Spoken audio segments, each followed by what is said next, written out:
nos dan dos paralelas, P, Q y MN, cortadas o atravesadas por una secante, también llamada transversal. Cada vez que dos rectas, paralelas o no, por ejemplo, en este caso todas son paralelas, pero podrían ser no paralelas, están cortadas por una transversal, se forman 8 ángulos. Esos ángulos reciben nombres especiales.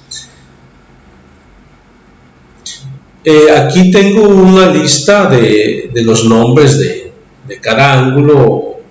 Realmente es muy fácil aprenderse o recordar esos nombres, porque los nombres nos indican dónde están esos ángulos.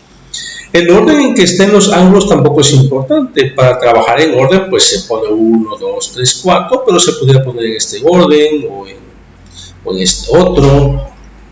Tampoco es importante hacia dónde esté inclinada esta transversal. Podría estar inclinada hacia la derecha, aquí está hacia la izquierda.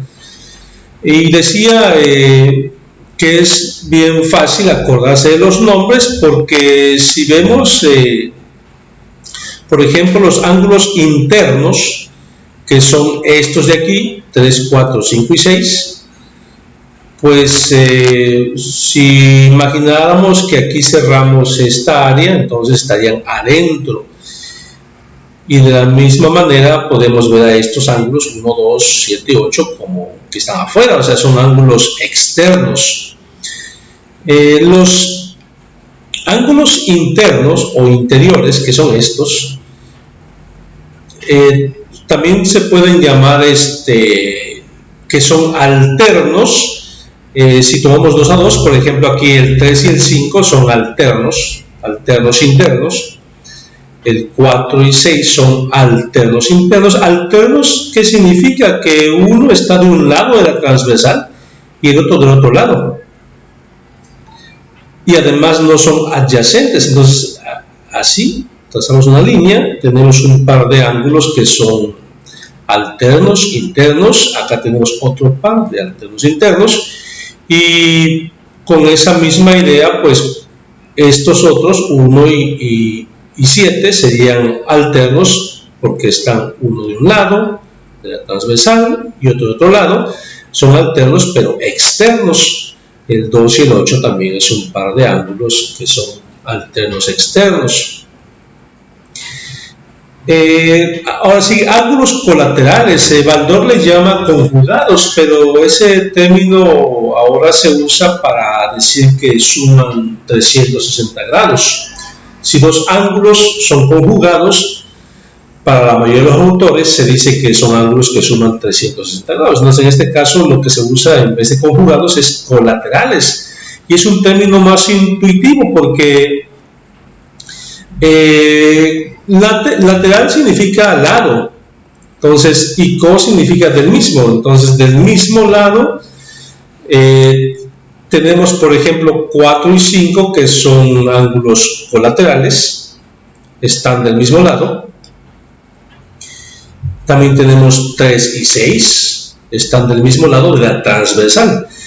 Lo mismo aplica para, por ejemplo, el 1 y el 8 y el 2 y el 7. 1 y 8 son colaterales, y también estos son colaterales, 2 y 7. Y se agrupan por pares. Y decimos que son colaterales internos. Son dos ángulos que tienen que ser internos para que se llamen así, obviamente, y así colaterales externos en estos dos. Y luego tenemos lo que se llama ángulos correspondientes, que es uno interno y uno externo, o sea, y del mismo lado de la transversal. Entonces tenemos el 1 externo, el 1, y uno interno, el 5, y aquí tenemos un par de lados que son correspondientes. Para que se formen los pares es importante que no sean adyacentes, o sea, que no es, por ejemplo, el 5 y el 6 son adyacentes, el 8 y el 7, el 6 y el 7. Acuérdense que dos ángulos son adyacentes cuando comparten dos cosas, el vértice, en este caso este vértice, por ejemplo para el 5 y el 6, el vértice, y además comparten un lado, que es este. Entonces, estas definiciones no incluyen adyacentes. Esa es una buena pista para que nos acordemos de cuáles están formando parejas, y los nombres, como decía, son intuitivos. Ahora, aquí, por ejemplo, si veo la geometría, además de manera intuitiva y en movimiento, que eso es importante para ir aprendiendo y recordando, si esta recta yo la desplazo de manera paralela hasta que coincida con esta otra, con MN, entonces este par de ángulos 3 y 5, por ejemplo, este 3 quedaría exactamente acá, y entonces serían ángulos opuestos por el vértice, ¿verdad? Este es el vértice, y uno de un lado y de otro lado del vértice, entonces son opuestos por el vértice, y recordemos que dos ángulos opuestos por el vértice son iguales. Entonces, de esa manera, pues intuitivamente sabemos que 5 y 3 son llamados ángulos internos, pero alternos, ángulos alternos internos, son iguales. Y podríamos hacer para los demás también, y veríamos que la mayoría serían opuestos por el vértice, o por ejemplo en el caso de los colaterales, de los correspondientes, que es uno interno y otro externo, por ejemplo el 1 y el 5, si yo desplazo esta recta hasta que coincida con esta, con la MN, vemos que el 1 quedaría exactamente donde está el 5, entonces es por eso que los ángulos correspondientes y los ángulos alternos, internos o externos, son iguales. En el caso de los colaterales, esos ángulos no son iguales, porque si yo desplazo esta recta, como digo, hasta acá, que coincida con la MN, entonces el 4 quedaría aquí. Entonces ya no sería igual al 5, más bien serían ángulos adyacentes.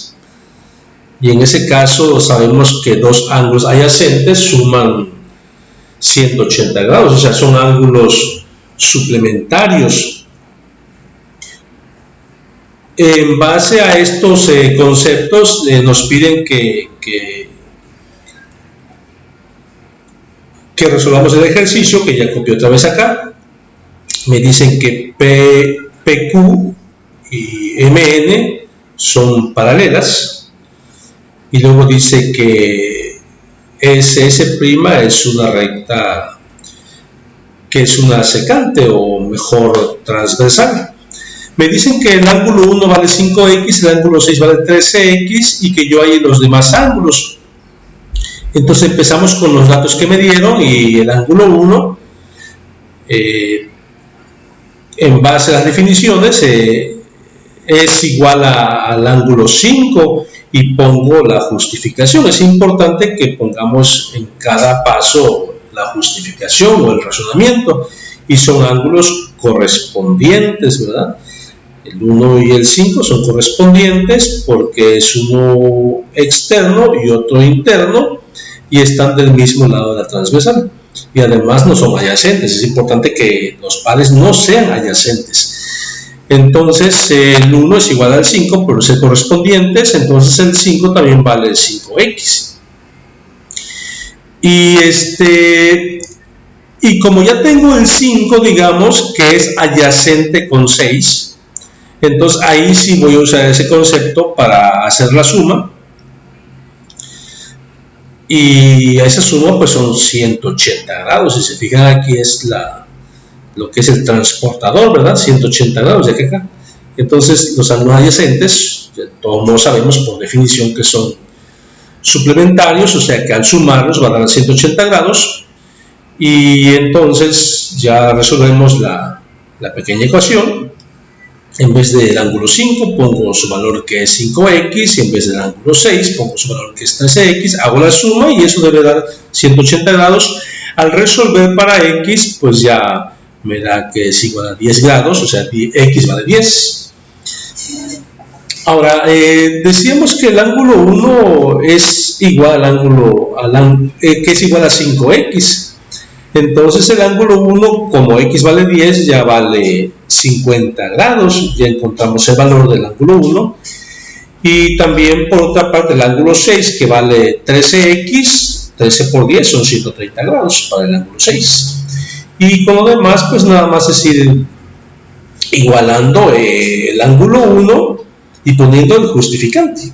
El ángulo 1 es igual al ángulo 5, ya dijimos, porque son correspondientes, y aquí lo ponemos. Por lo tanto, el ángulo 5 vale 50 grados, y así con el 7, el ángulo 1 está del lado izquierdo de la transversal, el ángulo 7 está del lado derecho.